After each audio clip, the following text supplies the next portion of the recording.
Mesdames, Messieurs, bonsoir. Merci de suivre ce grand entretien avec son Excellence le capitaine Ibrahim Traoré, président de la transition, chef de l'État.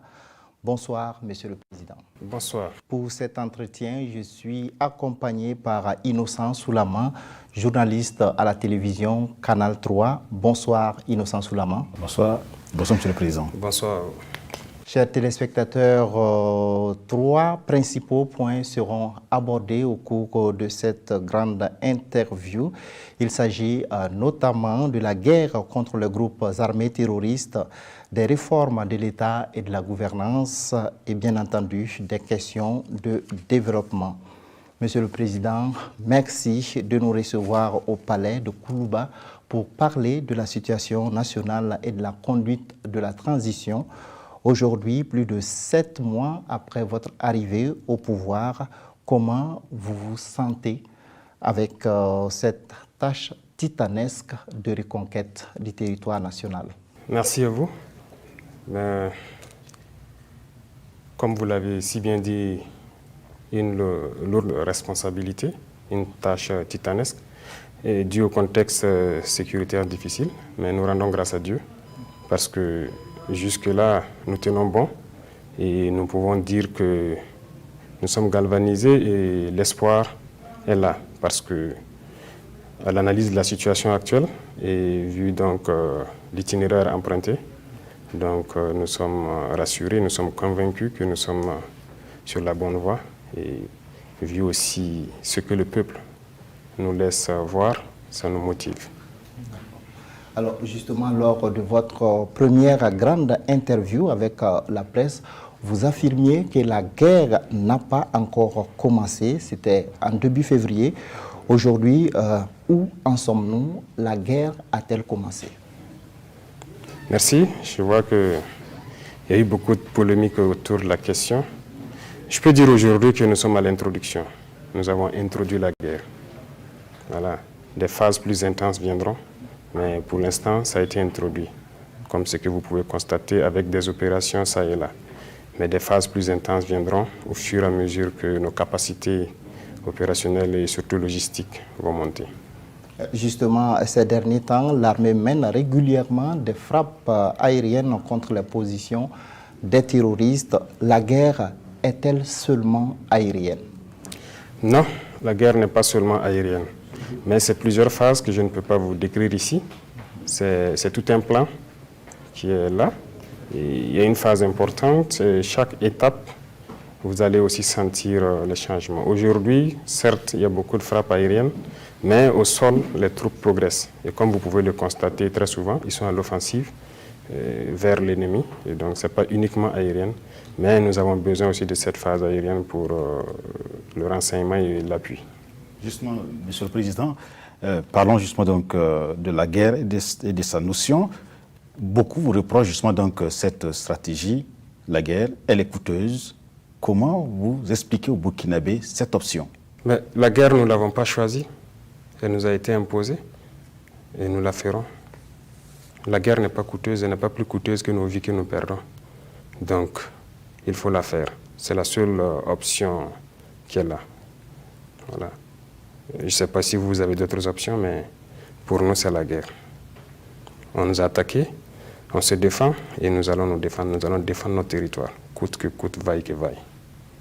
Alors, dans cette guerre, Monsieur le Président, quelle est la situation sur le terrain quand on voit toutes ces offensives qui sont menées par l'armée burkinabé? Bien sûr, la situation sur le terrain, il faut reconnaître que l'FDS et les VDP que nous avons sont engagés. Il y a le cœur et il y a la rage. Et ils sont encore plus galvanisés en fait par la population, par le peuple. Voilà. Pour avoir été sur le terrain, je sais ce que ça fait lorsqu'on se sent soutenu. Ça nous motive, ça nous galvanise, ça nous pousse vers l'avant. Et c'est aussi le message que nous leur passons souvent, très souvent quand on passe les voir. Veillez sur leur sommeil, c'est-à-dire les populations civiles. Veillez sur eux quand ils dorment, veillez quand ils mènent les activités. C'est notre mission. Et tous ceux qui se sont engagés dans cette guerre ont ça en tête. Et la situation sur le terrain, c'est ça le plus important. Lorsqu'il y a la confiance voilà, au sein des troupes combattantes et qu'ils ont la rage d'aller vers l'ennemi. D'accord. Alors, malgré cette offensive, Monsieur le Président, on a l'impression que les capacités des groupes armés terroristes restent importantes quand on se réfère donc aux récentes attaques comme celle du camp de VDP de Waïkuya ou bien celle d'Ouragou. Alors, qu'est-ce que les Burkinabés doivent penser aujourd'hui? Bien sûr, il faut dire que nous avons pendant longtemps fait une erreur et d'évaluer, de minimiser la menace, notamment que ce soit l'effectif de l'ennemi ou sa capacité de nuisance. Je me rappelle souvent lorsque dans le centre des opérations, nous montons nos opérations, nous estimons dans une zone très vaste, un ennemi de 200 combattants maximum. On faisait une erreur. On disait que c'était leur capacité de mobilité. Certes, il y a la capacité de mobilité, mais ils sont nombreux aussi. L'effectif est là. En témoigne, actuellement, nous ne sommes pas là pour faire un point de combien on a tué, mais on en tue beaucoup, mais nous sommes conscients qu'ils sont là. Voilà pourquoi nous sommes en train de recruter et nous équiper en conséquence. Quelle est justement donc la situation justement donc du territoire à votre arrivée aujourd'hui par rapport donc aux différentes opérations qui sont menées? Est-ce que nous avons aujourd'hui une bonne partie sous notre contrôle? Alors, c'est une guérilla, si on peut le dire. Le terrorisme, c'est une guerre d'infiltration. Depuis certaines opérations, il y a plusieurs zones où les terroristes, c'est-à-dire, ils ne sont plus basés. Mais nous ne les considérons pas comme conquises, parce que comme je l'ai dit, il y a plusieurs phases. Voilà. Il y a des zones où vous allez aller aujourd'hui tourner, il n'y a pas de terroristes. Mais nous n'avons pas encore permis à des populations de repartir là-bas, parce que nous attendons un certain niveau avant d'être sûrs de les sécuriser. Mettre un plan en place avant de les installer. C'est comme il y a plusieurs zones aussi où les populations sont retournées. Mais il y a des zones aussi où des populations continuent de se déplacer. Il y a plusieurs facteurs qui expliquent cela. Et nous ne pouvons pas tout de suite dire que nous sommes à tant pour cent ou ça, parce que même tout ce qui a été libéré, nous ne sommes pas installés. On ne part pas s'installer comme ça. On s'installe avec un minimum de précautions. Donc, le plus important, c'est d'attritionner l'ennemi au maximum. Qu'ils sentent que nous n'avons plus cette idée de tergiverser. Nous sommes prêts à affronter à l'offensive. Et c'est la seule manière de le fragiliser et maintenant de permettre aux gens de s'installer tranquillement. Alors, l'un des constats qu'on peut faire aujourd'hui, c'est que la majeure partie des attaques les plus importantes interviennent autour de l'organisation des grands événements. Quelle analyse vous faites de cette situation? Oui, c'est bien qu'on fasse cette analyse. Parce que cette lutte, c'est très grand. Le phénomène n'est pas uniquement ceux qui combattent ici. Ils ont leurs stratèges qui ont d'autres objectifs. Bien sûr, avant le CIAO, si je ne me trompe, il y a eu certaines attaques. Mais surtout avant le FESPACO, il y a eu de grandes attaques. Donc, déjà on a analysé, on savait qu'aussi avec la SNC, il y aurait de grandes attaques. On a pris quand même assez de dispositions, mais on ne peut pas être sûr à 100%. Comme je dis, c'est une guérilla, il peut surgir de façon inopinée quelque part. Mais l'objectif global recherché par leurs stratèges et leurs relais locaux sur l'étoile, c'est que vous savez créer l'émotion. Les gens ont en tête que le nègre n'est qu'émotion. Donc, si vous remarquez, après le FESPACO, qu'est-ce qu'ils disent sur la toile pendant qu'il y a la guerre et ils sont en train de fêter? Les SNC, pareil. Donc, les relais des terroristes ne font que relayer ce genre de messages. Donc, c'est créer l'émotion dans la population, essayer de décourager, de solidariser pour que ces stratèges-là puissent atteindre leur fin. Mais bon, nous sommes avertis, donc ça, c'est pris en compte. Alors, Monsieur le Président, le renforcement des capacités de l'armée est un axe majeur pour la reconquête du territoire national. Où en sommes-nous justement aujourd'hui en termes de réorganisation de l'armée, de recrutement et de formation, et bien entendu également en matière d'acquisition de matériel? D'accord. Nous ne pourrons pas tout vous détailler parce qu'il y a des choses assez sensibles. Mais ce que nous pouvons seulement vous dire, c'est que nous avons un concept qu'on nous a imposé qui n'est pas forcément le bon. Voilà, je prends un exemple. Si vous faites attention, le dernier recrutement des 5000, les conditions de recrutement sont différentes des recrutements depuis quelques années. Parce que nous avons nous sommes posés juste quelques questions simples que vous pouvez vous aussi vous poser. Alors, lorsqu'on veut recruter un soldat, on dit il le faut le CEP. Le CEP, c'est juste quelqu'un qui sait lire et écrire la langue française. En quoi est-ce que c'est un critère de combativité? Lorsqu'un soldat est recruté, pour avoir du galon, c'est-à-dire pour faire le certificat d'arme numéro 1 ou numéro 2, il faut impérativement qu'il sache écrire et lire le français. En quoi est-ce que c'est un critère de combativité? Donc c'est ce que nous avons vu et nous avons compris que la combativité, être combattant, n'a rien à voir avec le diplôme. Les terroristes, tels qu'ils sont, ils n'ont pas le premier diplôme militaire, ils n'ont pas. Mais ils combattent de grands diplômes. Il y a donc cette conception qu'on nous a imposée, que d'abord nous avons vu que ce n'était pas la bonne, et il faut restructurer ça. Et dans ça, il faut réorganiser, c'est-à-dire recréer une armée qui répond à nos attentes. Lorsque vous prenez le cas de l'Agi européen à son âme, c'est un officier tout fait. Il a des centaines d'hommes qui menaient au combat. Mais ça ne veut pas dire que forcément il ne sait pas lire et écrire. On ne peut pas le considérer comme un officier. Ils sont pleins qui sont dans le milieu des VDP, qui ont des centaines d'hommes. Donc il y a cette conception de la chose qu'il faut d'abord avoir. Donc il faut restructurer, réorganiser pour trouver d'autres types d'unités pour s'adapter au mode de combat de l'ennemi. Et l'équipement aussi, ça va de pair. Parce que je vois que ça tombe bien, des gens ont perverti certaines idées, que nous avons dit que c'est des petits problèmes logistiques, et voilà, c'est un truc. Oui, ce n'est pas des petits problèmes logistiques en tant que tels. Nous avons dit petits problèmes logistiques parce que nous avons résolu ces problèmes-là. Je vais vous dire quelque chose. Quand vous prenez le côté équipement, alors, il n'y a pas bien longtemps, nous étions là, nous voyons. Dans l'armée, peut-être vous allez trouver 4 à 5 soldats, peut-être pour une Kalachnikov. Lorsque les gens sont sur le terrain, ceux qui partent les relever venaient s'entasser à Fada, à Kaya, pour attendre que d'autres ramènent les armes et les moyens avant qu'eux ne repartent. Même les équipements individuels, gilets, casques et tout. Mais en quelques mois, nous avons résolu ce problème. Aujourd'hui, nous sommes en mesure, chaque soldat est en mesure d'avoir une Kalachnikov, ses 4 chargeurs, gilet, casque. Ça, c'est résolu. C'est ça le petit problème logistique. Mais bon, on nous a longtemps fait comprendre que c'est difficile d'avoir les armes, c'est ci, c'est ça. C'était du mensonge, je peux dire. Nous l'avons acquis en quelques mois, les gens sont équipés, les VDP qui sortent par milliers, que vous voyez même ceux qui sont un truc, ils sont équipés, formés, gilets, casques, armes, vous remarquez sûrement à travers les reportages sur le terrain, ils sont équipés. Donc, ça va de pair, et l'équipement tactique et l'équipement stratégique, ça vient. Voilà pourquoi nous disons que nous sommes à l'introduction, parce que nous sommes peut-être à 1/10 de ce que nous souhaitons. Voilà.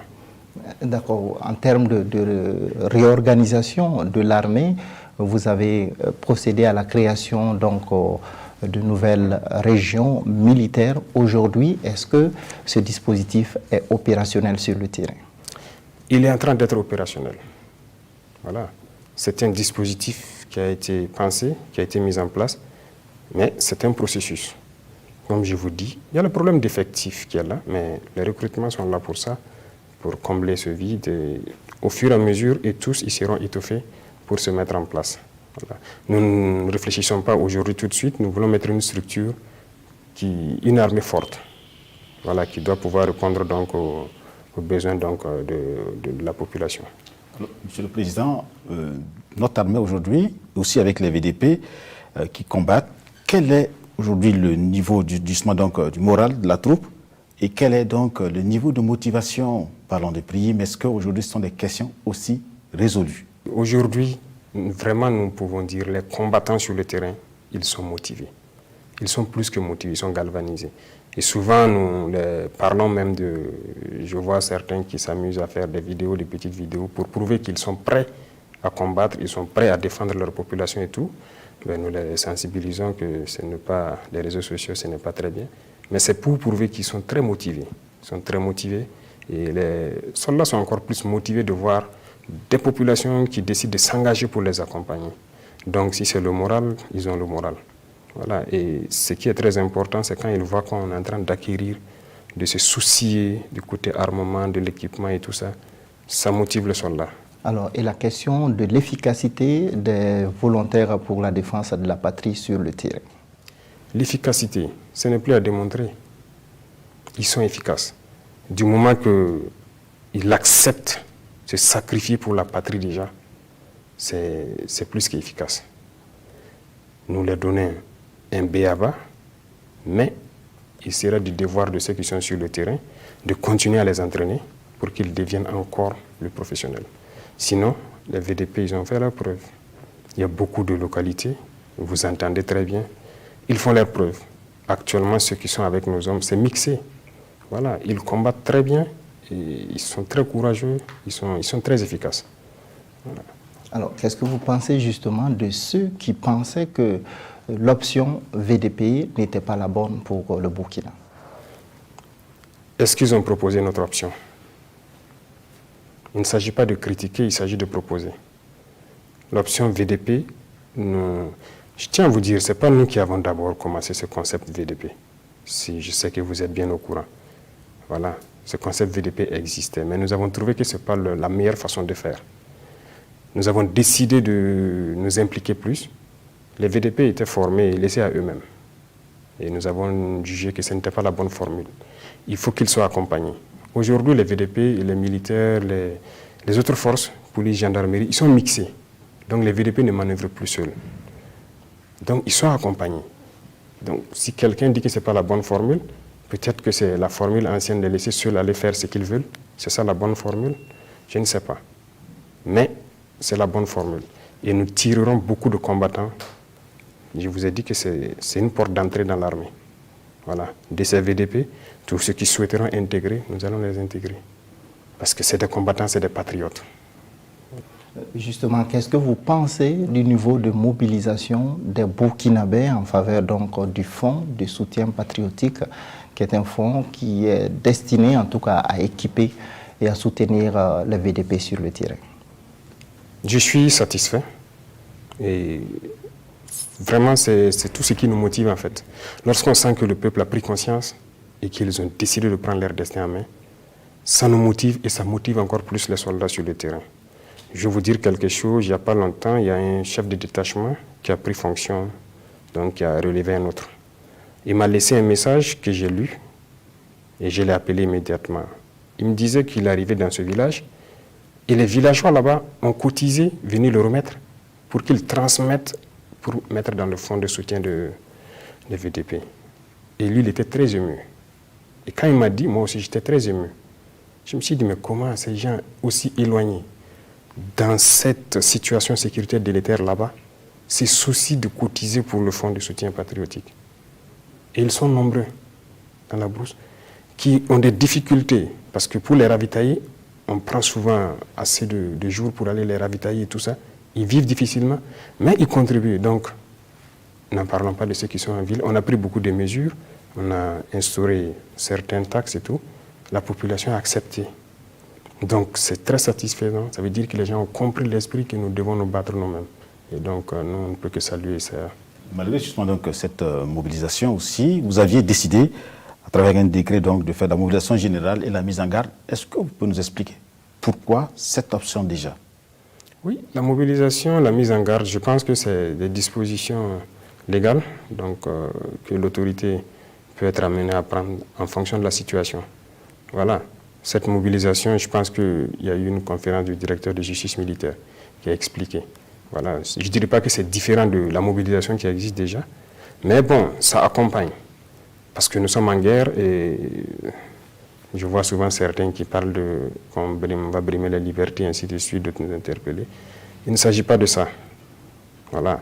Mais seulement, il faut que les gens comprennent qu'on ne peut pas laisser le libertinage aussi se faire parce que nous sommes en guerre. C'est la patrie qui est en jeu. Et si le soldat ou le VDP qui est au fin fond là-bas, qui dort dans sa tranchée, il a abandonné plein de libertés pour défendre la patrie. Donc il n'y a pas de raison que nous et vous, ici à l'arrière, nous ne puissions pas aussi abandonner un peu de liberté pour soutenir. Donc dans le texte de mobilisation générale de mise en garde, voilà, il y a beaucoup de choses qui seront prises en compte, notamment les réquisitions et tout. Donc je pense que vous avez bien lu. Voilà, on pourra réquisitionner que ce soit le personnel ou le matériel et beaucoup de services quand même. D'accord. Justement, Monsieur le Président, cette mobilisation fait craindre à certaines personnes, en dehors des questions de liberté, certains pensent à leurs biens. Leurs biens? Oui, qui pourront peut-être être mobilisés dans le cadre de cette guerre. Oui. Dans le texte de la mobilisation générale, je pense qu'il doit être mis en place dans les différentes régions des commissions de réquisition. Alors, même s'il y a lieu de réquisitionner des biens, je pense que c'est sur des bases aussi légales. Toutes les conditions sont décrites donc dans le texte. Donc, ce n'est pas dire qu'on on va venir retirer tous ces biens qui ne puissent pas vivre. On va évaluer, ça ne sera pas fait de façon désordonnée. Il y a des commissions qui siègent pour ça. Voilà. Alors, Monsieur le Président, qui parle de guerre, parle de renseignement. Notre renseignement aujourd'hui est-il efficace après les changements à la tête de l'ANR? Oui, je peux vous dire oui, le renseignement est efficace. Il y a plusieurs opérations quand même qui ont été menées sur base de renseignement et de renseignement très fiable. Ils sont aussi en train de monter en puissance. Il faut acquérir beaucoup de moyens électromagnétiques et les moyens humains sont en train d'être déployés aussi, des capteurs et tout. C'est très important. Déjà, je pense que vous suivez souvent l'actualité. Il y a beaucoup de choses qui se font sur base de renseignement. Voilà pourquoi, quand le renseignement est précis, le plus rapide, c'est les vecteurs aériens. Et souvent, les troupes au sol donc, font le ratissage. Donc, on peut dire que ça travaille très bien. Est-ce qu'on peut déjà parler justement de cette attaque déjouée à Armbida? On en a appris. Qu'est-ce qui s'est passé exactement, sur la base, bien sûr, donc, des renseignements dont vous parlez? Je ne vais pas vous décrire comment ils ont trouvé le renseignement, mais Armbida, ce n'est pas isolé. Ça tombe bien qu'on puisse parler de ça. C'est une grande manœuvre, donc, qu'on suivait depuis quelques jours, depuis donc, notre présence d'ailleurs à Bobo et tout. On suivait. C'est une grosse manœuvre. C'est comme je dis, il y a les stratèges qui réfléchissent à la manœuvre et ils actionnent les pions. Armbida devait se faire en même temps qu'un autre événement à Ouagadougou ici. Donc, on suivait tous les deux.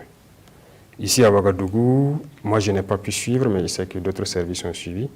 Il y a eu des montages pour essayer de s'en prendre à un chef coutumier et aussi essayer de mettre en conflit les populations. Donc, ce montage, on le connaît. Et ceux qui sont à la manœuvre, on les connaît. C'était juste pour essayer de créer un semblant de désordre à Ouagadougou. Et on allait déployer beaucoup de forces pour sécuriser sur le chef coutumier, pour sécuriser d'autres personnes. Ça fait une image. Et dans le même temps, d'autres acteurs donc, devraient frapper quelque part. Ça fait deux. Et le lendemain, les relais locaux sur la toile devraient donc sortir quelque chose. Et donc on savait. Donc nous, on était concentrés plus sur l'autre côté où des civils, beaucoup de gens allaient mourir. Donc on savait que l'ennemi a infiltré, il a des véhicules piégés. Et c'est où il allait frapper. On était à cette analyse jusqu'à la dernière minute où on a pu quand même savoir c'était où. Dieu merci, on les a détectés vers 1h quand ils partaient pour l'action. Et on a frappé et détruire tout. Donc, et exactement, pendant le même temps après, on a appris que l'événement qui devait se déclencher aussi a été déclenché. S'ils avaient réussi leur coup, on aurait dit qu'il y aurait beaucoup de morts. Pendant ce temps, on déploie des forces ici pour, soi-disant, protéger le pouvoir. C'est ce qui allait sortir le lendemain. Voilà, pendant que les gens meurent, ils sont là à déployer des troupes pour juste garantir leur pouvoir. Ils allaient accentuer sur ce phénomène. Donc, c'est pas... rien n'est anodin. Et beaucoup de choses sont liées. Alors, ça nous permet de parler de ces velléités de déstabilisation du pouvoir. Est-ce que ce sont des informations qui sont avérées? Bien sûr, c'est avéré. Nous vivons cela depuis, je dirais, novembre ou décembre. Écoutez, la décision, l'itinéraire emprunté ne plaît pas forcément à tout le monde. Et souvent, quand on parle de l'impérialisme, ce n'est pas forcément ailleurs. C'est ceux-là qui sont là, le Burkinabé, les Noirs ici, avec nous. Ils sont là, ils sont pleins, qu'on connaît, mais pas forcément que... Beaucoup nous ont reproché d'être trop gentils, et je pense qu'à partir d'un moment, ils vont arrêter d'être gentils. Voilà. Beaucoup de choses sont connues, ces velléités existent. Il y a plusieurs plans Je vous ai expliqué tout de suite ce plan lorsque les fêtes arrivent. C'est un gros plan. Lorsqu'il y a des événements, on crée d'autres événements pour juste créer l'émotion. Le cas de Arbinda, il y a beaucoup d'autres choses. Voilà. De l'argent rentre, ça circule, on voit tout pour essayer de créer d'autres organisations, voilà, qui sont payées ainsi de suite. Mais je pense que la justice est souvent saisie pour certains cas, mais peut-être qu'on va mobiliser d'autres aussi pour leur permettre d'aller défendre la patrie au lieu de chercher à déstabiliser, parce que nous voulons être concentrés sur la guerre. Alors justement, Monsieur le Président, vous dites que les renseignements ont des informations sur ces personnes, des individus qui cherchent à déstabiliser le pouvoir en place. Est-ce que justement, il y a des arrestations ou des procédures en cours donc, pour pouvoir juger ces personnes? Ces personnes sont très intelligentes. Et ces personnes sont manipulées par des gens qui nous ont peut-être légué nos textes. De notre constitution jusqu'à notre droit et tout, bon, ce n'est pas nous qui l'avons créé, on a copié et collé. Donc ces gens connaissent la limite de certains textes. Et ils exploitent cela, et comme on est dans un état de droit, ils disent à leur relais sûrement, faites ça, ils ne pourront pas faire ça, parce que vu en fonction des textes, ils ne peuvent pas. Et réellement, la justice a beaucoup de peine. Voilà, parce que aujourd'hui, pour avoir ce qu'on appelle des preuves, c'est un peu difficile souvent.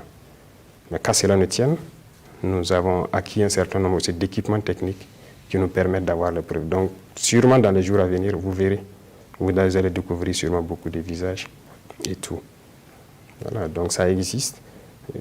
C'est pour dire que même quand vous prenez la lutte, ce n'est pas exclu souvent que vous entendez des gens dire, des VDP qui se plaignent ou des villageois qui se plaignent, ils ont arrêté des gens, mais après on les libère.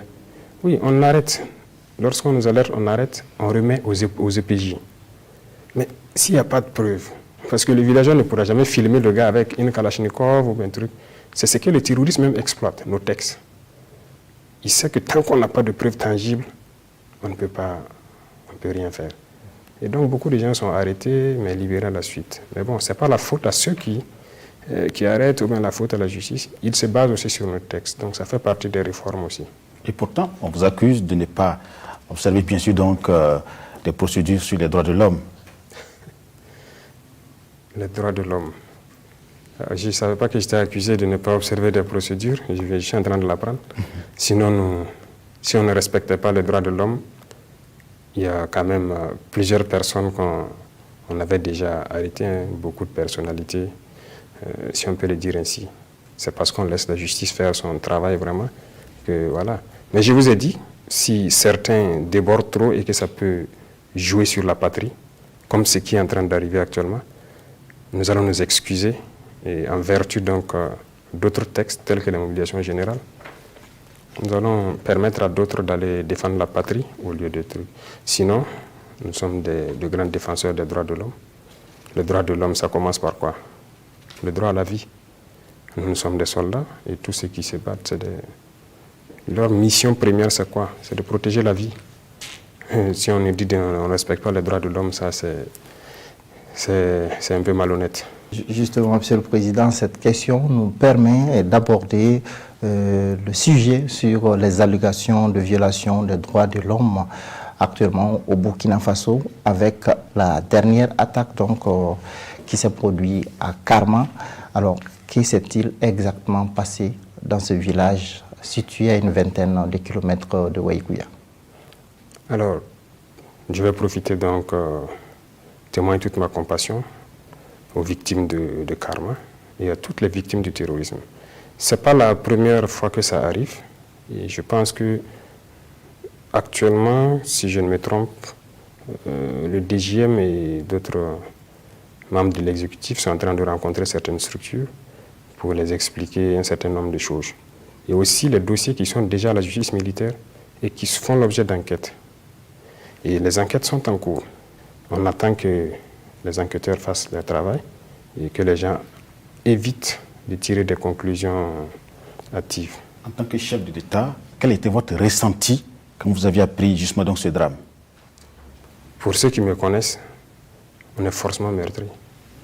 Ça fait mal de voir ça. Voilà. Je pense que On m'a dit qu'il y a 136 corps qui ont été inhumés. Ça fait mal que des Burkinabés meurent, ça fait mal. C'est tout ce qu'on peut dire, mais il faut rendre justice. Il faut se préparer à retrouver ceux-là qui font ça. De même que tous ces drames qui sont déjà passés. Voilà. Donc la justice militaire, on ne cesse de les acculer, d'aller vite pour qu'on puisse agir. Souvent, c'est difficile pour eux. Il y a certaines zones où il y a eu des exactions où ils ne peuvent pas avoir accès facilement. Mais on fait l'effort, souvent l'armée fait l'effort de les y amener, et de chercher à auditionner, d'enquêter et tout. Alors, des accusations sont pointées sur les forces de défense et de sécurité dans ce qui s'est passé à Karma. Qu'en dites-vous, Monsieur le Président? Ok, je vois que ça attire beaucoup, en tout cas, l'attention. Les accusations, c'est ce que je disais, il faut éviter d'accuser sans savoir ce qui s'est passé. Parce que tout est possible. Tout est possible. Dans l'armée, il y a ce qu'on appelle la perfidie. Et je pense que ça fait partie des modes d'action privilégiés de l'ennemi. Lorsqu'il est faible, quand il voit le rapport de force défavorable, il passe souvent par ces actions-là. Donc, quelqu'un qui sait ça et qui sait trop de choses qui peuvent se faire, on ne peut pas immédiatement accuser les forces de défense et de sécurité. Donc, c'est la prudence qui est de mise, laisser les enquêteurs aller jusqu'au bout avant de commencer à accuser qui que ce soit. L'objectif d'accuser la FDS, je ne sais pas c'est quoi, c'est de les casser le moral, d'essayer de les... Parce que c'est une manière de casser le moral. Voilà, et je ne pense pas que c'est la bonne chose. Sur Karma, on parle bien sûr donc d'allégation de génocide. Est-ce que c'est une réalité ou c'est de l'instrumentalisation? Génocide. Bon, j'ai entendu ce terme, d'autres se sont précipités pour le dire. Bon, peut-être c'est des gens qui méconnaissent ce qu'ils disent. Peut-être qu'ils ne savent pas ce que ça veut dire un génocide. Mais je pense que ces propos-là ne doivent pas attirer trop notre attention. Voilà. Et le Burkina est en guerre depuis bientôt 7-8 ans. Hein. Il y a eu plusieurs drames. Mais pourquoi on n'a pas parlé de génocide? Et subitement, on parle de génocide. Avec Karma, donc ça doit quand même tiquer les gens. L'instrumentalisation, ça est là, c'est clair. Voilà. Pourquoi commencer à accuser directement? Parce qu'on a dit qu'ils sont venus avec des pick-up, c'était les tenues de l'armée et tout, c'est ça? J'ai entendu des propos comme ça. Mais pendant cette guerre-là, l'armée a perdu ses blindés, l'armée a perdu ses pick-up, il faut le reconnaître. C'est avec l'ennemi. Les tenues, ce n'est pas nous qui les fabriquons. On paye les tenues de l'extérieur. Donc, combien de fois on a été attaqué par des unités qu'on croyait être nos propres unités? Demandez à ceux de Tweni. Des gens sont venus avec des blindés de l'armée jusqu'à rentrer dans la base, commencer à écraser des soldats, ils ont compris. C'est pas nous. Hein? À Kadiel, il y a une attaque, on a ramassé des corps. 11 corps, croyant que c'était nos corps. C'est à Bourzanga que les gens se sont rendus compte que parmi les corps, il y a des corps de terroristes. Mais habillés de la même façon. Moi, je vous parle comme ça, je suis un témoin privilégié de la perfidie. Le 14 avril 2018, si je ne me trompe, vous pouvez fouiller Internet, il y a eu une très grande attaque à Tombouctou contre la base de la MINUSMA. Je pense que c'est l'une des plus grandes attaques. Lors de cette attaque, la base est grande. Il y a beaucoup de contingents, et la force est là. Mais l'ennemi a usé de la perfidie. Moi, j'ai eu la chance ou la malchance d'être dans cette attaque. Et on a vu beaucoup de choses. Donc, on ne peut pas a priori parler comme ça. Même toutes les forces étrangères qui étaient là-bas peuvent témoigner. Vous pourrez retrouver sur Arte un documentaire, je pense, qui parle de cette attaque. Parce que nous avons vu des véhicules UN venir. Mais ceux qui étaient dans le véhicule avaient notre tenue, avec des casques bleus. Mais comme on était sous le feu, le mitrailleur a mitraillé le véhicule. Il l'a arrêté. Quelqu'un a envoyé le RPG. Le véhicule a pris feu par l'avant. Et les deux qui étaient dedans nous interpellaient. Ils nous appelaient de venir. Alors j'ai failli dire à mes unités, parce que nous on avait 2 porteurs disparus. J'ai failli les dire, bon, on sort, on part sauver les gars. Parce que les soldats m'ont dit que, est-ce que ce n'est pas nos 2 camarades? Parce qu'ils sont dans un véhicule pick-up UN avec nos casques bleus. Bon, on doutait. Mais le feu montait déjà sur la cabine. Moi, j'ai dit non, patientez. Bon, à l'étape où ça y est, j'ai dit même si ce sont nos camarades, ce sont des dommages collatéraux. Le mot collatéraux n'est pas fini dans ma bouche. Je me suis retrouvé à me réveiller sous la terre et j'ai vu juste un cercle noir dans le ciel. Le véhicule était piégé. Bourré d'explosifs, il a explosé en fait. Pendant ce même combat, un autre véhicule est passé par le checkpoint. Un véhicule donc immatriculé FAMA, un pick-up, mais avec des forces qui semblaient être des forces françaises, de Barkhane. Des gens à la peau blanche, avec tout, la tenue française, les écussons de l'armée française, ce qui donc a fait que les soldats ont soulevé la barrière. Parce qu'ils se sont dit que c'est une unité amie qu'ils ont recueillie. Ils ont roulé tranquillement jusqu'à la porte de Barkhane. Tout le monde connaît cette histoire. Et lorsqu'ils sont arrivés, ils ont débarqué. Je pense que des soldats sont venus pour ouvrir, pour voir ce qu'il c'était. Et le véhicule a explosé. Plusieurs soldats de Barkhane ont été blessés. Et j'espère qu'ils se sont bien rétablis. Donc, sur le terrain, nous connaissons l'histoire de cette guerre. Et il faut éviter autant que possible de ne pas aller dans ce sens-là. Donc, on attend que les enquêtes finissent pour dire qui était là-bas, qui a fait quoi. Voilà, donc c'est des exemples, il y en a plein, vous pourrez vous renseigner. Monsieur le Président, votre ministre de la Défense a évoqué hier justement donc une coalition, la notion de coalition internationale contre le Burkina. Vous, chef de l'État, est-ce que vous assumez justement donc de telles notions? Assumer de telles notions, il s'agit d'analyser et d'observer ce qui se passe. D'abord, nous sommes en guerre et la guerre est arrivée à une étape assez importante. Et il y a des choses, c'est normal que les gens se posent des questions. Quand on prend le côté équipement, ils sont nombreux ces pays-là qui ont refusé de nous vendre l'équipement. Refusé catégoriquement. D'autres nous ont dit qu'ils ne nous vendent pas ce qui est létal. Ça veut dire les armes, ils ne nous vendent pas. Donc peut-être que c'est avec les cailloux qu'on va combattre l'ennemi, je ne sais pas. Et même ça, même ce qui n'est pas létal, en termes de blindés et autres, ils sont nombreux ces pays qui refusent de nous vendre. On s'est tourné vers d'autres pays pour acheter. Mais ils sont encore nombreux ces pays qui viennent s'offusquer pour qu'on ne parte pas payer avec ces États. Bon, ce genre de comportement, qu'est-ce que vous voulez? C'est compliqué. Aujourd'hui, vous avez parlé du terme génocide qui est sorti à un moment particulier. On regarde l'agissement de beaucoup de gens. Nous voyons certaines choses, mais seulement nous continuons de communiquer pour dire aux gens d'arrêter. Le peuple burkinabé a choisi son destin, d'assumer son destin. Il faut respecter ce choix. Voilà, donc c'est ce que nous pouvons dire. Le reste, c'est à nous de nous préparer à toute éventualité. Alors, cela nous donne l'occasion, Monsieur le Président, de parler justement des sources économiques de financement des groupes armés terroristes. Qui financent ces terroristes?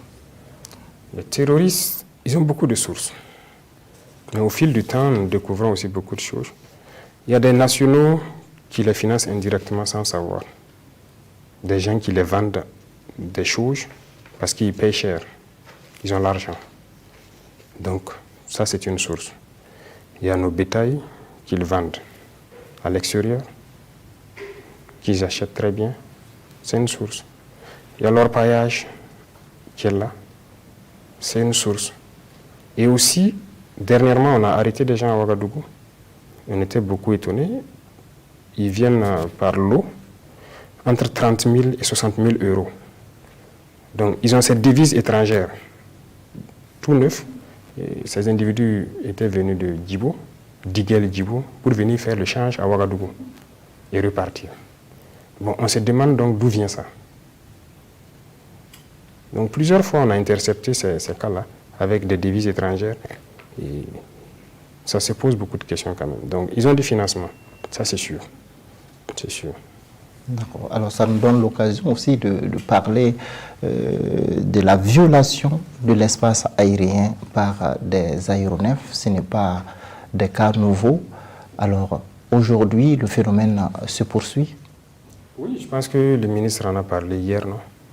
Ça se poursuit et nous ne manquons pas de notifier souvent à ceux-là qui sont les auteurs. Parce que nous, dans la plupart des cas, nous arrivons à identifier les aéronefs et souvent, il nous arrive de les interpeller. Ça arrive même à la deuxième attaque de Ougarou. Voilà, les soldats sont là, vous pouvez vous renseigner. Dans la veille, dans la soirée, ils ont été survolés plusieurs fois par des aéronefs. Il y a 3-4 jours de cela au Sahel, il y a eu des survols. Voilà. Et souvent, donc, on identifie l'appareil et on fait des écrits pour dire clairement votre appareil est venu, il a fait ci, il a fait ça. Et il faut arrêter parce que ce n'est pas intéressant. Donc, ça continue. Est-ce que justement l'armée burkinabé a les moyens donc d'intercepter ou de détruire ces aéronefs? Oui, actuellement il y a ces moyens. Nous pouvons le faire, voilà, même si on ne les a pas déployés. Mais nous partons du principe que autour de nous, il y a des pays amis qui ont aussi des partenaires. Et peut-être que c'est pour les besoins de ces pays, je ne sais pas. Mais nous communiquons d'abord, nous dialoguons. Et nous les disons, si vous êtes en train d'opérer en faveur des unités amies de ces pays, il faudrait nous dire à l'avance. Et si vous avez besoin de rentrer dans notre espace, il faut aussi nous prévenir en fait. Voilà. Nous n'interdisons pas quelqu'un de rentrer dans notre espace, mais si on est prévenu, on sait que vous passez par là pour un besoin particulier. Parce que souvent, pour attaquer les groupes armés, on peut reconnaître qu'il faut aussi avoir un autre angle d'approche. Mais lorsque nous ne sommes pas prévenus, ça donne une autre idée. Voilà pourquoi nous ne détruisons pas systématiquement. Donc, on détecte, souvent on fait les notifications, et plusieurs fois ils ont reconnu avoir donc être rentrés, et voilà, pour des missions d'appui à d'autres unités amies, des pays amis. Monsieur le Président, tout à l'heure, vous parlez bien sûr donc, de l'attaque de Ougarou. Parlons bien sûr donc de la première attaque.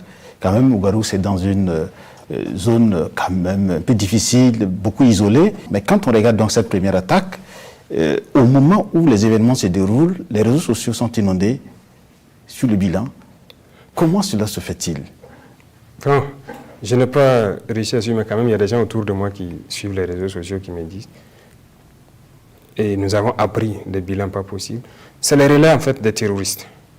C'est une guerre. La guerre, il y a la guerre et il y a la communication. Donc il y a des individus aussi que les terroristes ont qui font leur communication sur les réseaux sociaux parce que c'est aujourd'hui devenu l'outil d'information de la population. Et donc ces individus, les premières heures, je pense qu'on m'a rendu compte que 100 morts ou quoi, c'est leur souhait.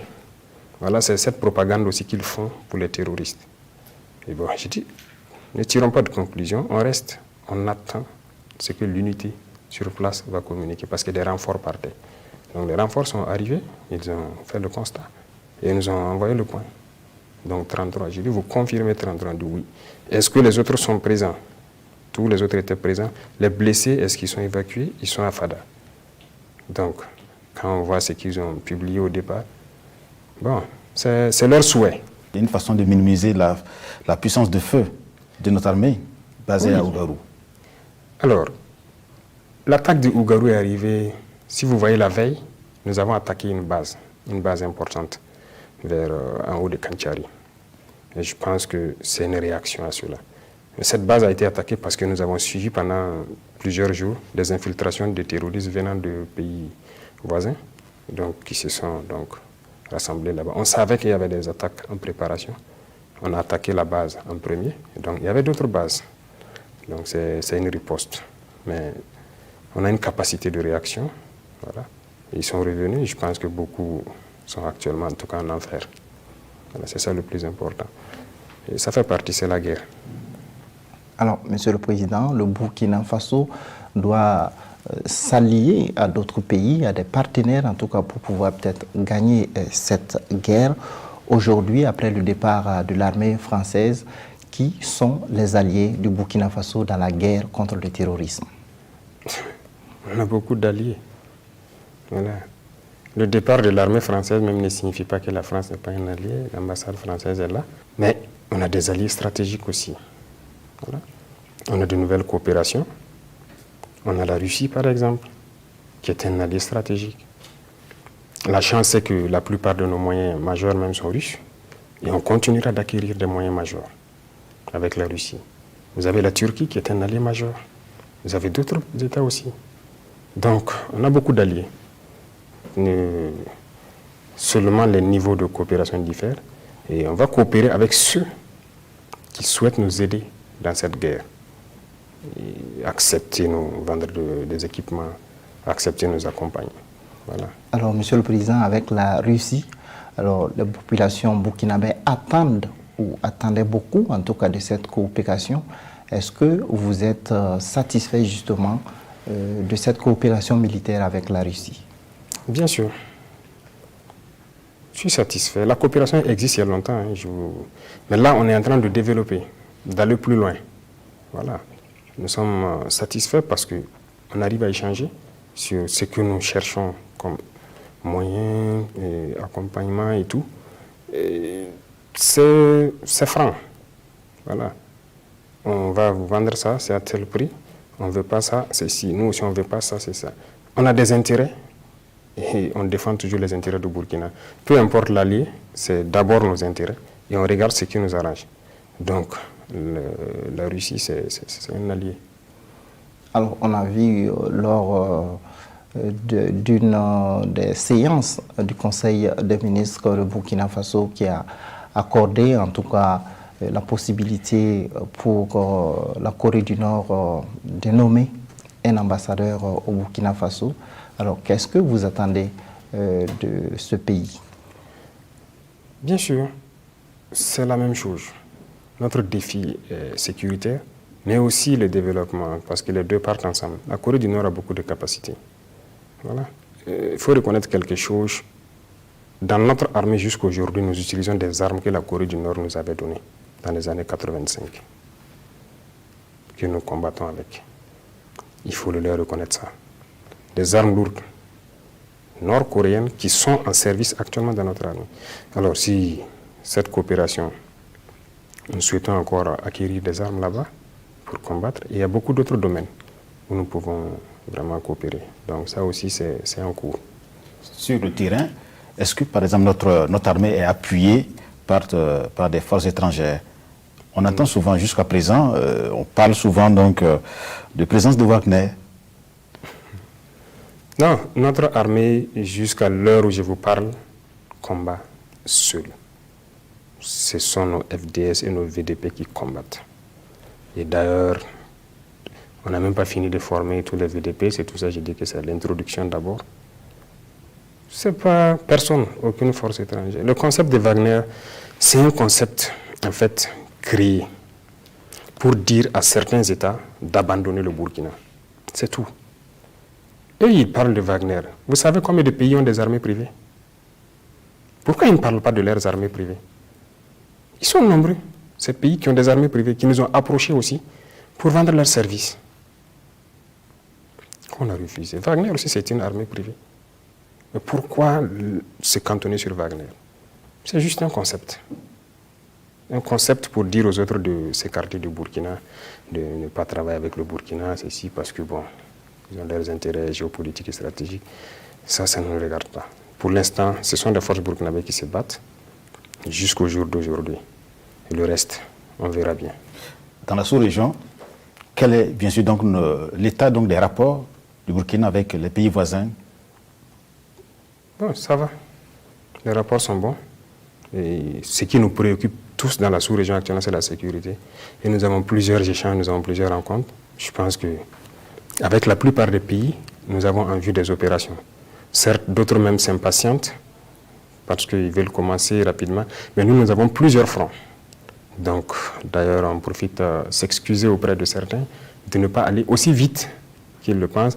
Nous avons des centres d'intérêt. En fonction de nos renseignements, nous décidons de concentrer nos efforts ici ou là, et au fur et à mesure que nos capacités en effectifs et en matériel montent, en mesure de pouvoir combattre sur tous les fronts. Voilà, sinon, c'est la préoccupation majeure, le sujet de nos débats, c'est la sécurité. Et donc, ça va. Il y a eu récemment, bien sûr, donc, des propos d'un général d'un pays voisin, bien sûr le Niger, qui a accusé le Burkina Faso quand même d'être abandonné par d'autres pays. Nous ne bénéficions d'aucun soutien. Notre armée semble ne pas être efficace. Comment vous avez vécu ces propos, vous, en tant que chef de l'État? Non, moi, c'est des cas isolés. Ces propos, ça ne nous affecte aucunement parce que je ne sais même pas s'il est vraiment un général de l'armée nigérienne. Parce que l'armée nigérienne, les combattants de l'armée nigérienne, comme je le dis, et nous, on se respecte bien, on travaille bien ensemble. Donc, si quelqu'un est loin des combats, il raconte d'autres choses. Bon, ça n'engage que lui. Hein. Nous, qu'on soit isolés ou abandonnés, mais on se bat. Notre peuple nous soutient. C'est d'ailleurs très bien. Tout ce que nous achetons, c'est au budget national. C'est le peuple qui contribue. Voilà. Et c'est une fierté. Ces propos de ce monsieur, il ne faut pas trop prendre en compte. Voilà. Alors, le Mali et le Burkina, c'était un tandem qui marche bien dans la lutte contre le terrorisme? Bien sûr, ça marche très bien. Aujourd'hui, je peux dire que ça marche très très bien. Et nous arrivons à opérer ensemble. Les aéronefs burkinabés rentrent au Mali.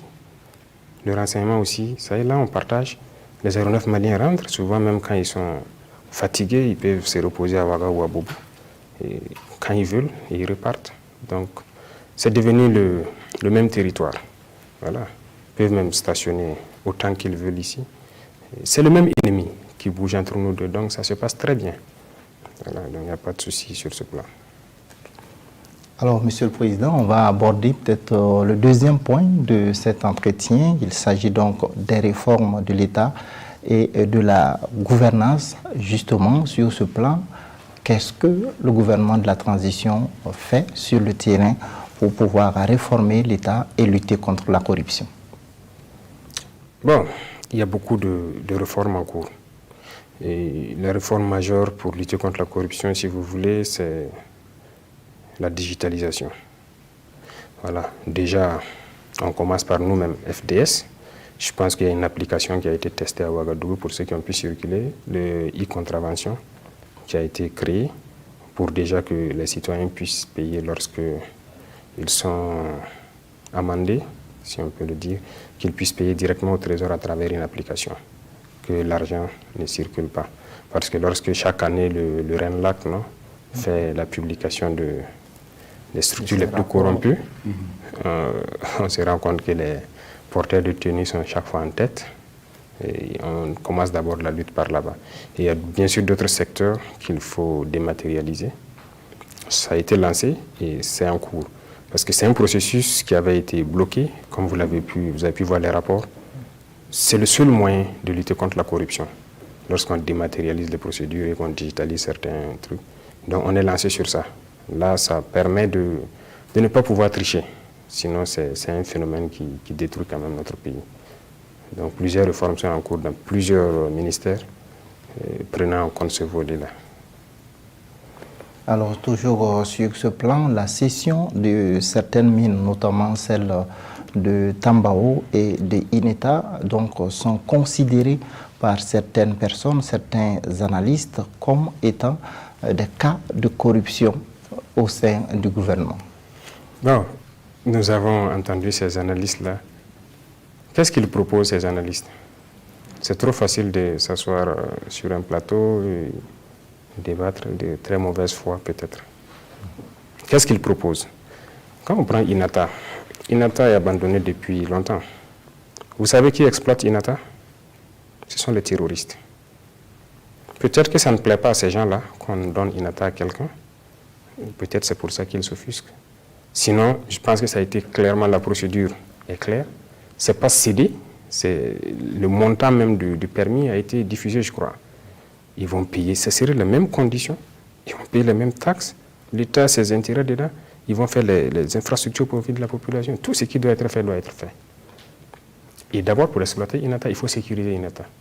Donc, sûrement qu'on va même plus nous aider à pouvoir sécuriser ces zones-là, à mesure qu'ils s'installent. Ceux à qui on donne tout intérêt, c'est qu'il y ait la sécurité. Mais si quelqu'un voit ça comme un problème et qu'on n'a pas été assez clair, toute la paperasse est là, ils peuvent prendre et puis se rassurer que toutes les procédures ont été respectées. Voilà ce que je peux dire. Sur le plan politique, récemment, vous avez rencontré les acteurs politiques qui sont venus exprimer leur soutien au président de la transition, au chef de l'État. Quels sont vos rapports aujourd'hui avec cette classe politique?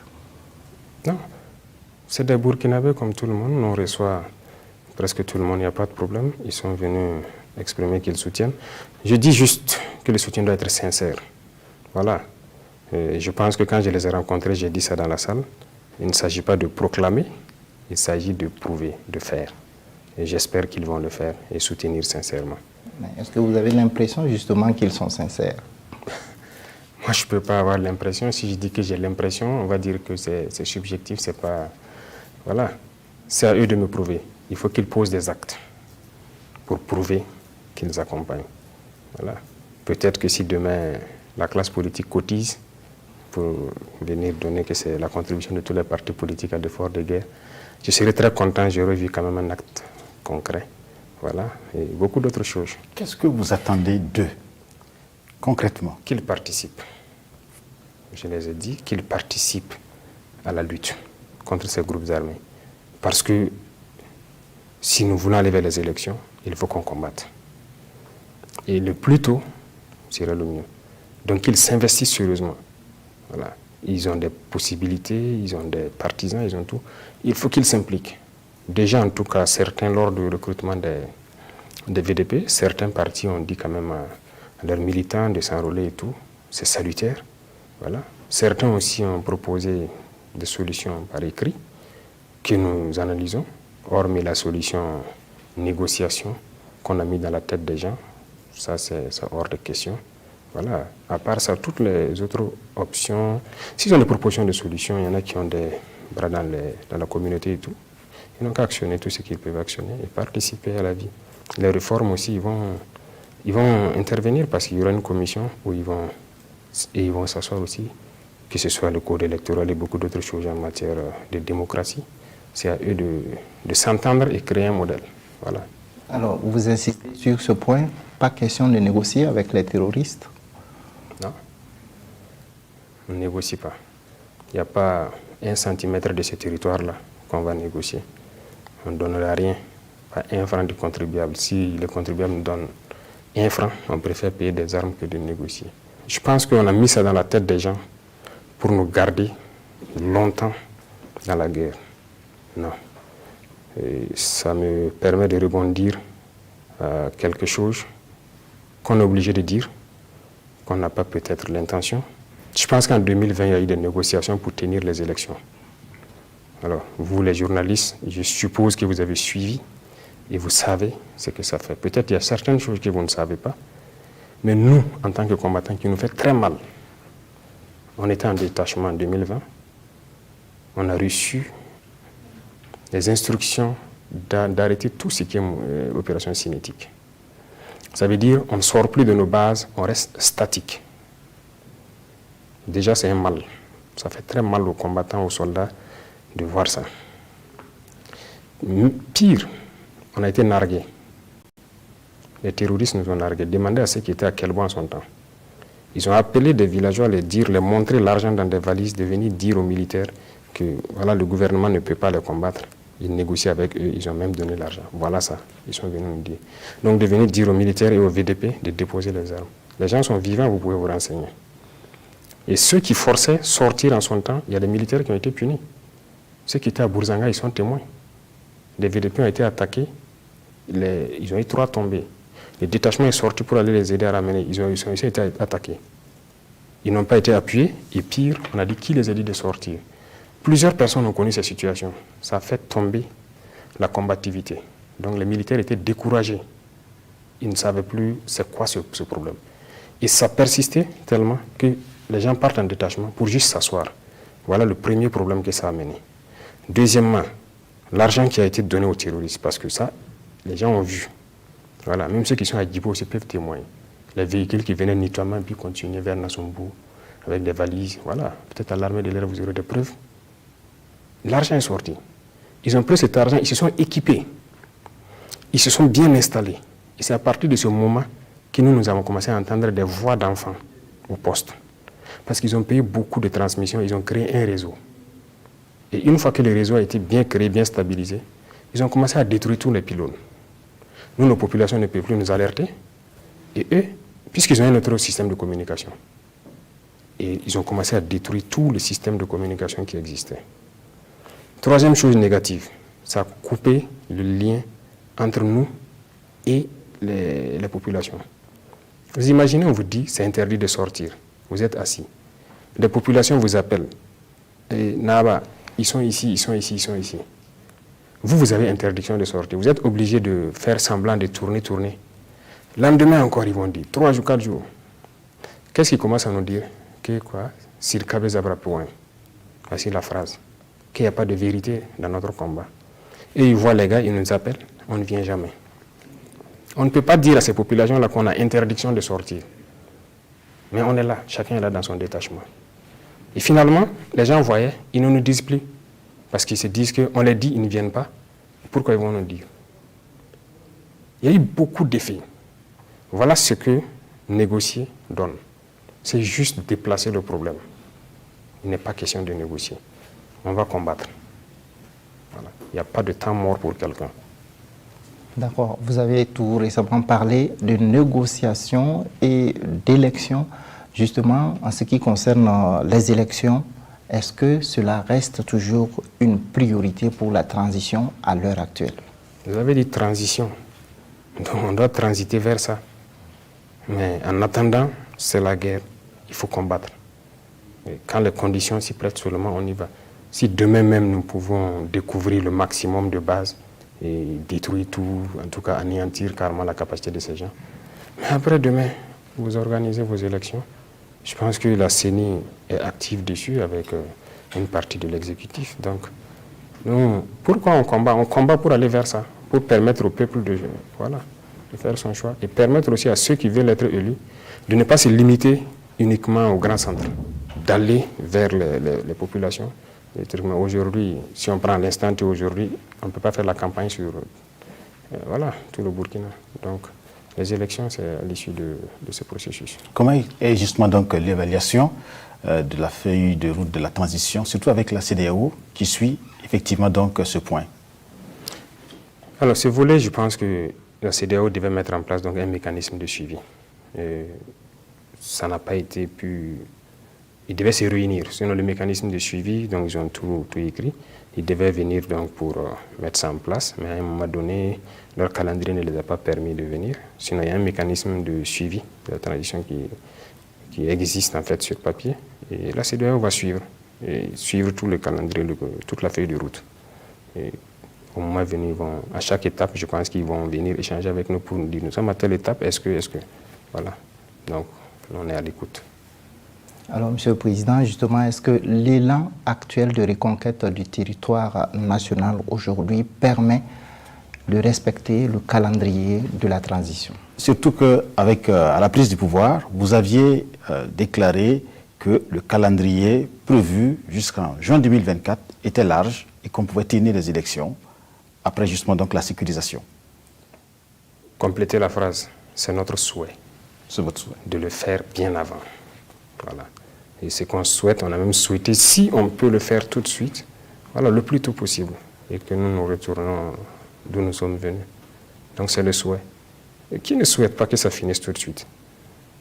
Qui souhaite continuer de voir des gens mourir? Je dis même les terroristes, ce n'est pas un plaisir de tuer. C'est des hommes, c'est des Burkinabés, c'est des hommes burkinabés. Il faut qu'ils comprennent qu'ils doivent revenir à la raison. C'est un souhait. Et on espère pouvoir rentrer dans le temps. Certes, ceux mêmes qui nous ont beaucoup parlé d'élections dès les premiers mois, novembre, décembre, beaucoup de chancelleries étrangères nous ont martelé ça ici, c'était le débat principal. Et dans le même temps, c'est même refusé de nous vendre les armes. Mais comment voulez-vous qu'on combatte rapidement pour faire les élections si vous refusez? Ils nous ont fait perdre un peu de temps. Mais Dieu merci, on est en train de trouver d'autres circuits. Donc, on a cette volonté d'aller vers ça. Voilà. Monsieur le Président, il y a la question de la démobilisation des combattants terroristes. Aujourd'hui, qu'est-ce qui est prévu, en tout cas, pour accueillir ceux qui vont accepter de déposer les armes? D'accord, il y a une commission, je pense, qu'on a instruit de mettre en place, qui est là donc à un niveau bien donné, qui discute avec certains acteurs, notamment le monde judiciaire, parce que souvent les terroristes ont peur de quelque chose, c'est de venir et qu'on l'attrape, on part l'enfermer et tout. Donc on discute avec eux pour qu'on trouve une autre solution, c'est-à-dire la réinsertion. Voilà. Beaucoup ont peur, certains ont déposé les armes, mais ils ont peur d'aller en prison. Mais moi-même, je vous ai dit, je pense la dernière fois ici, attraper, enfermer, c'est pas la bonne chose. C'est pas dans nos cultures même d'ailleurs d'enfermer.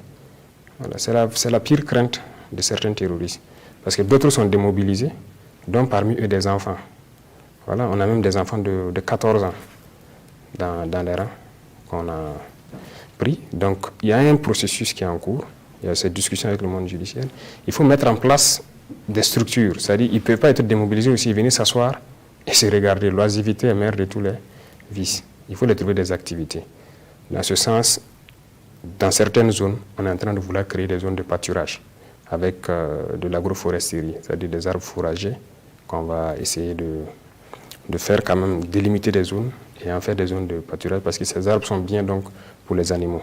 Et dans plusieurs autres domaines d'activité, en fonction de ce que chacun voudrait exercer, on va les permettre d'exercer. Et ils vont produire pour la population. Peut-être que la peine sera un certain nombre de travail d'intérêt public au profit donc du Burkina.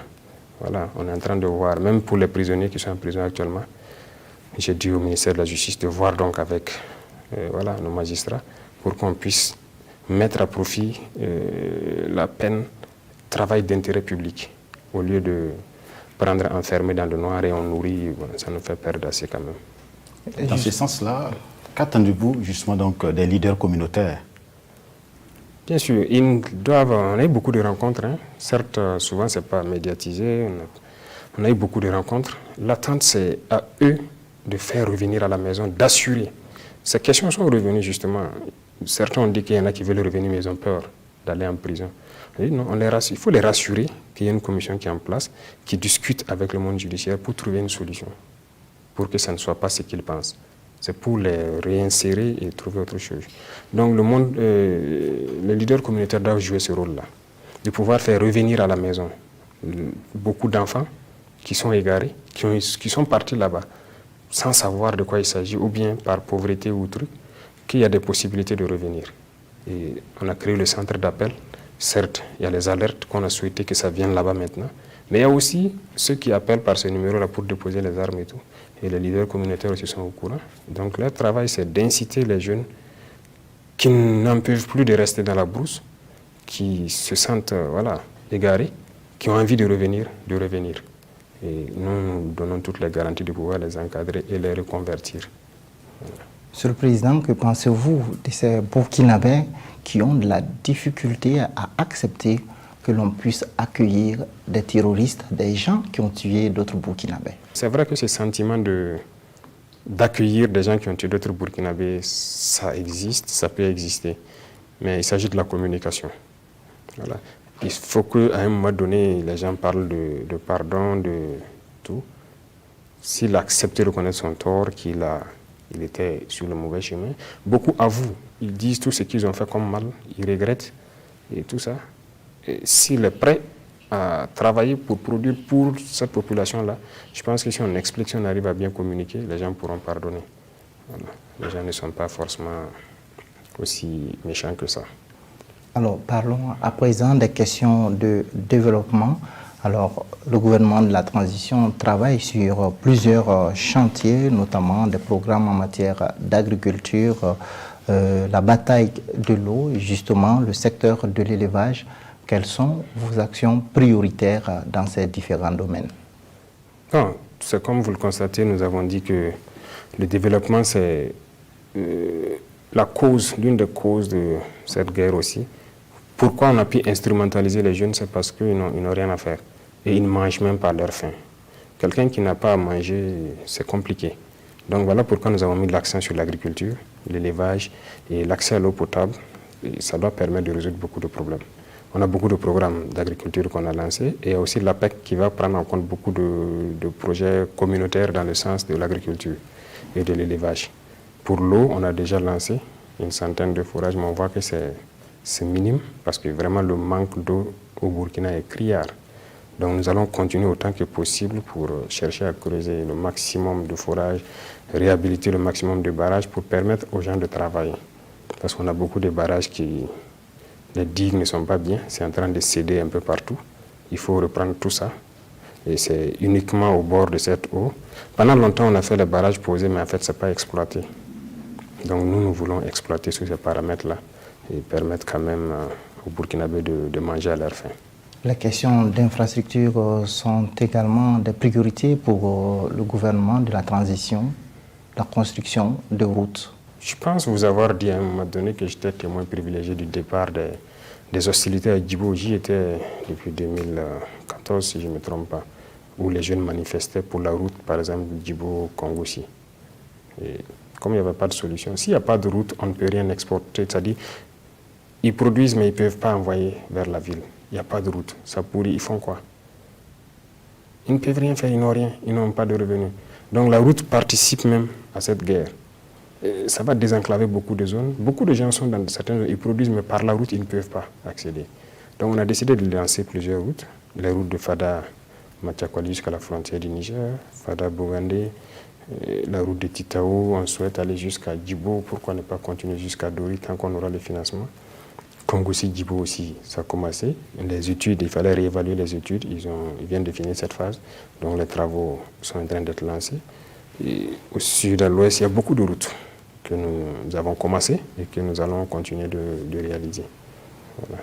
Certains pensent que la transition, le gouvernement de la transition devrait se concentrer justement uniquement sur la guerre et achever cette guerre et puis laisser les questions de développement donc, au gouvernement élu qui s'installera après.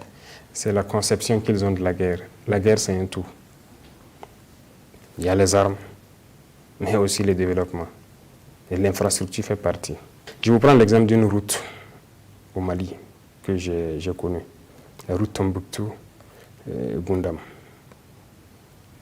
Vous savez combien de soldats burkinabés on a perdu sur cette route? Les soldats maliens, la MINUSMA, beaucoup d'hommes sont morts sur cette route. Mais le fait d'avoir bitumé cette route, la criminalité a cessé sur la route. Peut-être que ceux qui étaient là à faire les attaques revendiquaient ça. Ils avaient besoin de ça peut-être pour respirer, pour pouvoir maintenant déposer des armes, travailler et pouvoir faire passer leurs marchandises. On n'en parle plus. Ça, c'est très important. Et si les gens ne font pas attention à ça, la route contribue beaucoup à lutter contre le terrorisme. Le développement, c'est impératif. Comment l'ennemi a pu agrandir son réseau de renseignement? Vous trouvez un jeune homme qui est là du matin au soir, il ne peut pas avoir 100 francs. Il est assis au kiosque tous les jours, il négocie 100 francs pour boire du Nescafé. Les terroristes identifient ces gens-là, ils viennent les voir, ils leur disent, bon, tu prends ce téléphone, je te donne 30 000 francs. Ton rôle, quand tu vois les FDS sortir, tu nous appelles, tu dis et tu donnes la direction, c'est tout. Vous pensez que quoi? Il va prendre. Il va prendre. Et il va les renseigner. Ils ont un grand réseau de renseignements comme ça. Ils sont au courant de tous nos mouvements. C'est quoi? Ce n'est pas la pauvreté. Mais il faut travailler à ce que ces jeunes hommes-là aient quelque chose à faire. Et la chose la plus facile pour nous, c'est de produire. L'agriculture, les délais sont courts, c'est plus facile. Donc voilà pourquoi nous cherchons le financement pour encourager ce genre de projets de développement, pour que les jeunes ne se lancent plus. Ils seront nombreux qui, lorsqu'ils auront quelque chose à faire, même s'ils renseignent l'ennemi, maintenant il n'est plus obligé de prendre leur argent parce qu'il a quelque chose d'autre à faire. Il va arrêter ça. Donc c'est un tout, la guerre. Monsieur le Président, est-ce que leur sortie du sous-sol burkinabé profitera désormais aux Burkinabés? Bien sûr, c'est l'objectif principal aussi. Nous avons beaucoup de mines industrielles et il faut le dire désormais peut-être, il y a des États qui exploitent nos sols ici, qui refusent de nous aider. Hein. Nous les avons interpellés plusieurs fois et j'espère qu'ils vont comprendre l'appel. Mais hormis ça, je vous disais tout de suite que l'or profite à l'ennemi. Donc nous sommes en train de réorganiser l'orpaillage traditionnel parce que c'est beaucoup de tonnes d'or qui sont produits d'abord par l'orpaillage traditionnel mais qui échappent au contrôle. Et donc ça doit nous profiter. L'exploitation industrielle, on va aussi, il y a le code minier qui est en relecture, c'est presque fini. On va revoir ça. Parce que nous produisons de l'or, mais nous n'avons aucune réserve d'or. Bon, ça pose beaucoup de questions du pourquoi toutes ces années on n'a jamais pu penser à ça. Mais nous sommes à ça actuellement. Chercher à produire nous-mêmes, les semi-mécanisés, on a écrit les textes pour ça. On encourage ça, c'est dans le même sens qu'on a aussi fait des textes pour faciliter la création des PME et tout ça. Voilà. On espère que les Burkinabés pourront s'organiser, se réunir pour exploiter notre or et pour que ça nous profite. On ne pourra pas continuer à laisser nos ressources sortir comme ça. Voilà. En termes de soutien aux petites et moyennes entreprises, le dernier conseil des ministres tenu à Bobo-Dioulasso a pris un certain nombre de mesures pour alléger les charges de ces entreprises. Bien sûr, c'est pour favoriser l'entrepreneuriat des jeunes. Il y a beaucoup de dispositions dans le texte, si vous lisez. Je sais que beaucoup de gens ont peur. Ils sont un peu emmerdés lorsqu'il s'agit de créer une entreprise.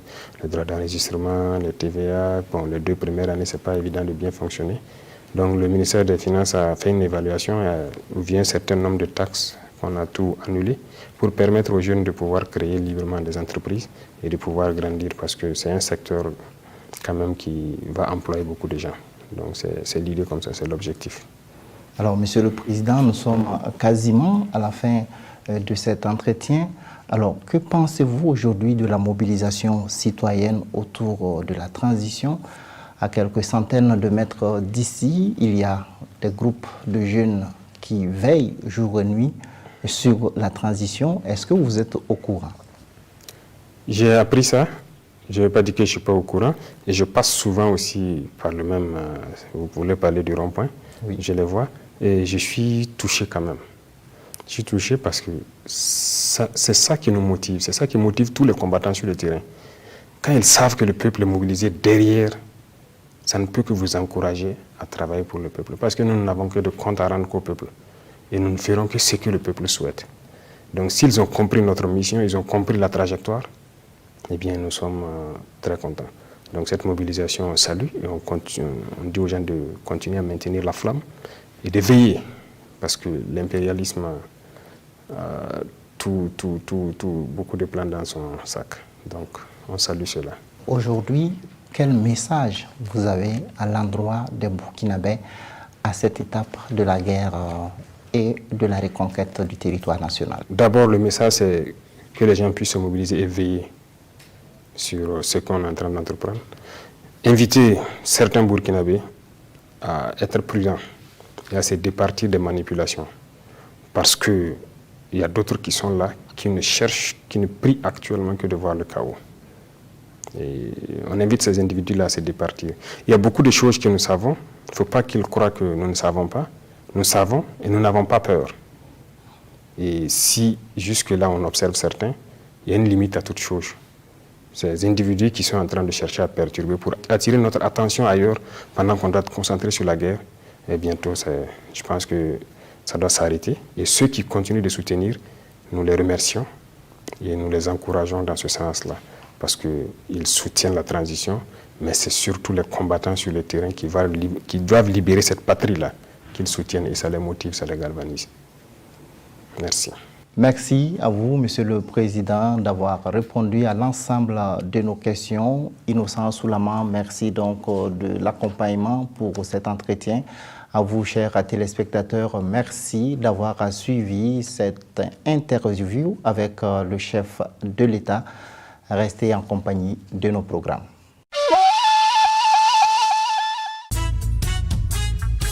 Bido tieba udogu len litwa golyo ba guruba Burkina jakwanda chagale te pal manipo Burkina jakwanda chagale te dugipo Burkina jakwanda chagale itiet dandanli yangan dunum piam yan duama len utayin yimin tiet bar Burkina